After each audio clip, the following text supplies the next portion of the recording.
જય સ્વયંભૂ. તો બોલો, તમે કાંઈક પ્રશ્ન કરતા હતા. શું હતો પ્રશ્ન? તો મહારાજજી, તુરિયાતીત એટલે શું? બરાબર. તુરિયાતીત એટલે શું? તો સાંભળો, આ તુરી એ આ શુદ્ધ આત્માનું નામ છે. આ તુરી એટલે એ શુદ્ધ આત્માનું જ નામ છે. આ ચોથી અવસ્થા છે. બરાબર. એનો પ્રકાશક તુરિયાતીત છે. ત્યારે જીવ કહે છે, અને આપ તો મને તુરિયાતીત કહો છો, ત્યારે શુદ્ધ આત્માથી જુદો હું કોણ છું? હે જીવ, આ તુરિયા એ શુદ્ધ આત્મા જ છે, અને તેથી જ મેં તને તુરિયાતીત કહ્યો છે. કારણ કે જાગ્રત, સ્વપ્ન, સુષુપ્તિને જાણનારો એક રસ આત્મા એ આ ત્રણેય અવસ્થાથી ભિન્ન છે. એ ત્રણેય અવસ્થાની અપેક્ષાઓ આ તુરી નામની ચોથી અવસ્થા કહેવામાં આવે છે. જો એ ત્રણેય અવસ્થાનો નાશ થઈ જાત તો આ તુરી ચોથી અવસ્થાનું નામ પણ કહેવાત નહીં. એટલા માટે તું તુરિયાતીત છે. અર્થાત તુરી એ નામથી રહિત છે. આ વાત સમજાણી? તો હવે બોલો, કઈ પ્રશ્ન હોય તો. બીજો પ્રશ્ન છે, હા, પરોક્ષ અને અપરોક્ષ એટલે શું તે સમજાવો. બરાબર. પરોક્ષ અને અપરોક્ષ એટલે શું? આ એમ માનો કે જ્ઞાન બે પ્રકારના છે. બરાબર. કેટલા પ્રકારના? બે.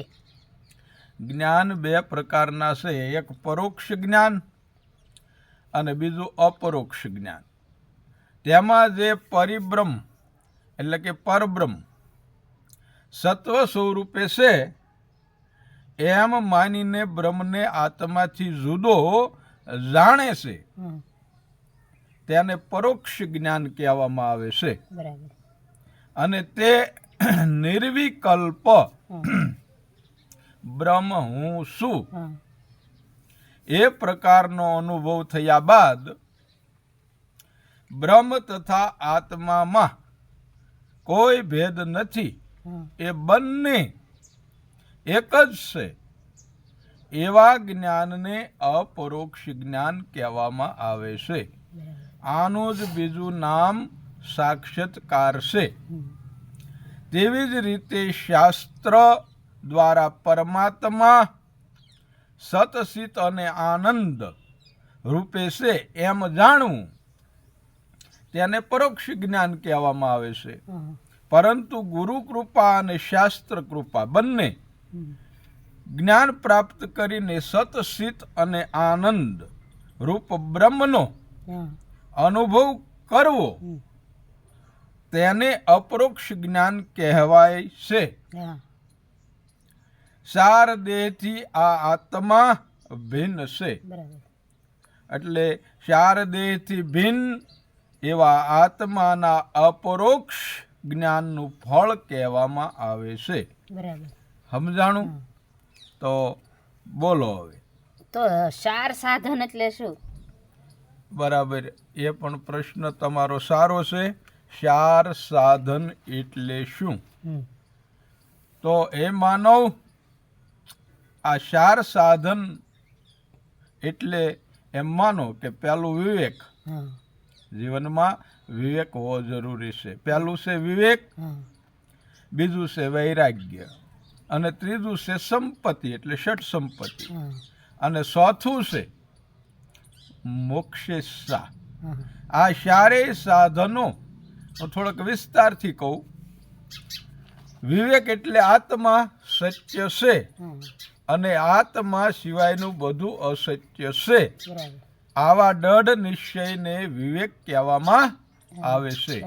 બીજું જે વૈરાગ્ય છે તે આલોક અને પરલોકના હા ભોગ ભોગવાની ઈચ્છાનો ત્યાગ કરવો અથવા તેમાં પ્રીતિ ન રાખવી એવા સાધનને વૈરાગ્ય કહેવામાં આવે છે. બરાબર. અને જે ત્રીજું છે ષટ સંપત્તિ. આ સાધન 6 પ્રકારમાં છે, માટે તેને ષટ સંપત્તિ કહેવામાં આવે છે. ષટ સંપત્તિ કહેવામાં આવે છે. આ સયે સાધકના જીવનની સાચી સંપત્તિ છે. તે સયે પ્રકારે એટલે કે પહેલું જે છે એ શમ એટલે વાસનાનો ત્યાગ કરવો. બરાબર. બીજું છે દમ એટલે બાહ્ય ઇન્દ્રિયોનો નિગ્રહ કરવો. અને ત્રીજું છે ઉપરતિ એટલે પ્રપંચમાંથી નિવૃત્તિ. અને જે ચોથું છે એ તિતિક્ષા એટલે ઠંડી ગરમી સુખ દુઃખ હાનિ લાભ જીવન મરણ આદિ દંડ ધર્મને સહન કરવાની યોગ્યતા. અને જે પાંચમું છે એ શ્રદ્ધા એટલે બ્રહ્મનિષ્ઠ સદગુરુ અને વેદાંત શાસ્ત્રના વાક્યોમાં ભક્તિ. અને જે છઠ્ઠું છે એ સંશોધન એટલે સંસાધન એટલે ચિત્તની સંપૂર્ણ એકાગ્રતા. આ છે સાધનો મળીને, આ સાધનો મળીને ષટ સંપત્તિ નામનું આ ત્રીજું સાધન બને છે. બરાબર. ચોથું છે મોક્ષેચ્છા હા અથવા મુમુક્ષતા.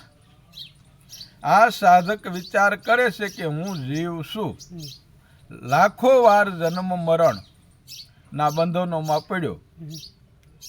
હવે આ માનવ જન્મના સંસારના બંધનોમાંથી મુક્ત થઈ જાવ. આવી તીવ્ર ઈચ્છા તેને મોક્ષેચ્છા અથવા મુમુક્ષતા કહે છે. આવી રીતે આત્મજ્ઞાન નો અધિકાર મળે છે બરાબર. અને જીવતા જીવ જ એનો મોક્ષ થઈ જાય છે અને સાક્ષાત્કાર થાય છે.